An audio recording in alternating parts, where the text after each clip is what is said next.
I'm Abby. I'm so glad you're here. Before we have our strategy call, I'd like you to complete this quick self-evaluation. Now, filling out forms isn't always the most exciting thing, I know, but I promise this one is really important, and it will help me understand exactly where you are with your English right now, your strengths, the areas where you feel confident, the places where you'd like some support. The more honest you can be with yourself, the better I can tailor our time together to help you reach your goals. So grab a pen, open the PDF in the link below, and let's go through it together. Don't worry, there are no wrong answers here. I just want you to be real about where you are at the moment. So first, let's talk about how the scoring works, because I really want you to understand what each section means. You'll see 3 options for each statement: red light, yellow light, green light. The red light means I struggle with this or it feels difficult. If you take red, you get 3 points, and that's completely okay. Being able to recognise where we struggle is actually the first step to improving it.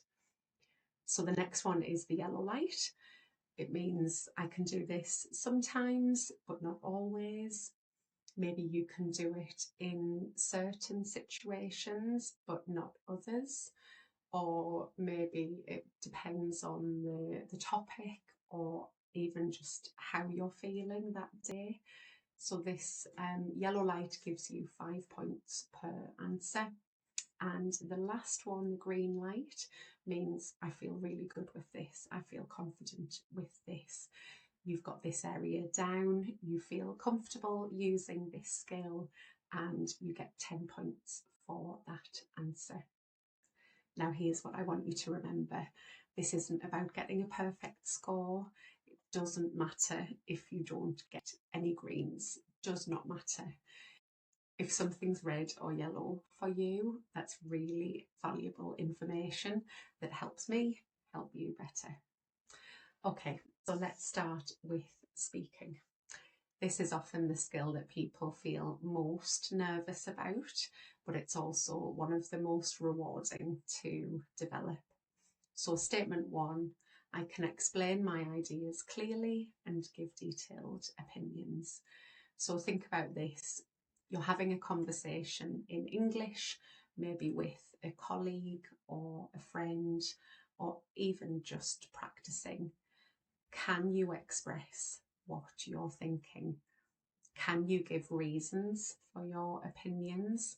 Or do sometimes you feel like your ideas get stuck, or you can only give very basic answers? Number 2, I can speak fluently for longer turns, even on less familiar topics. So this one's about whether you can keep going when you need to say more than just a sentence or 2. If somebody asks you about something you haven't prepared for, can you keep talking, or do you run out of words quickly? Statement 3 is I can take part in discussions and respond naturally to others.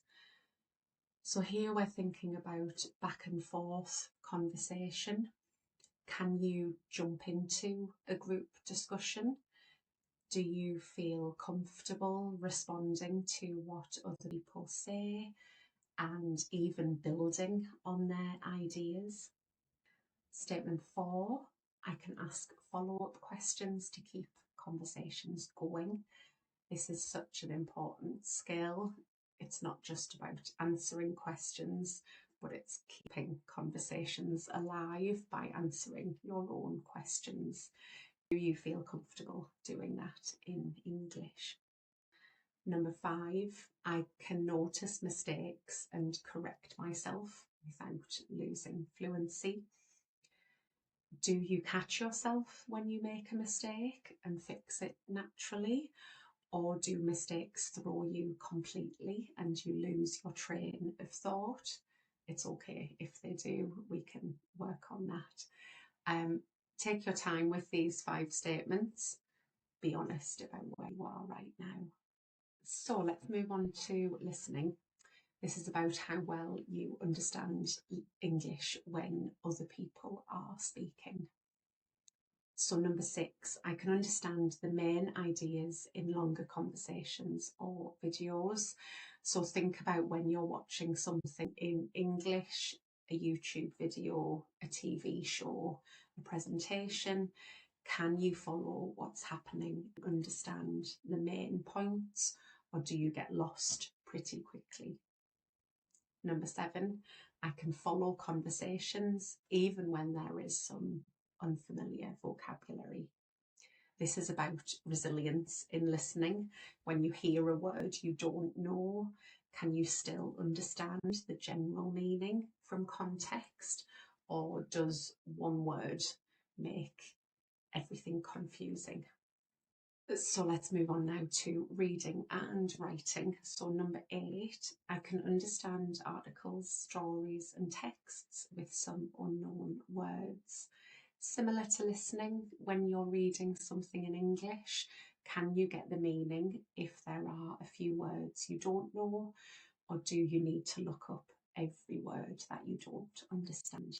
And number 9, I can write clear, well-structured paragraphs to explain or give opinions. When you need to write something in English, an email, a message, an essay, can you organise your thoughts into clear paragraphs and sentences, and do your sentences flow logically? Number 10, I can use a good range of vocabulary and grammar. This is quite a big one. Be honest with yourself again. Do you feel like you have enough words to express yourself? Can you use different tenses and structures, or do you often feel limited by your vocabulary and grammar knowledge? So these last 2 are about your mindset and your habits. So number 11, I feel confident communicating with different speakers in different situations. This is all about confidence. Do you feel okay speaking in English with your teacher, with colleagues, with strangers, in casual conversations, or does it make you feel nervous? Number 12, I actively look for opportunities to use English outside of lessons. Are you watching things in English, reading in English, trying to practice when you can on your own with friends?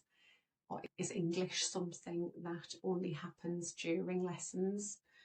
It just helps me understand your current habits. Now add up all your points. Remember, red is 3 points, yellow is 5 points, and green is 10 points. Your total will be somewhere between 36 and 120. I do not want you to worry about that number. A lower score does not mean that you're bad at English. It just means that you're being honest about where you are, and that's exactly what I need to help you improve. So we're almost done, but now we get to a really important part of this evaluation, thinking about your goals. What exactly do you want to achieve? Try and be specific. Is it speaking more confidently at work? Is it understanding movies without subtitles? Is it writing better emails? Whatever it is, write it down. So the next part is what feels most difficult for me right now. This is your chance to tell me what's really frustrating you or holding you back. Maybe it's pronunciation, maybe it's fear of making mistakes, maybe it's grammar, whatever it is, let me know. And the last one, anything else you'd like me to know?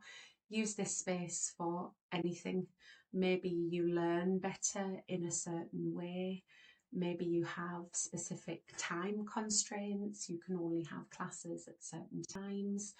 Maybe there's something about your English journey I should know. So once you've completed this, please send it back to me, however we've been communicating, whether it's email, Instagram or WeChat, they all work perfectly. I'll review your responses before our strategy call so that when we meet, I can come prepared with ideas tailored specifically for you. Thank you so much for taking the time to do this. I really appreciate your time and your honesty, and I'm looking forward to seeing how we can work together soon. See you soon.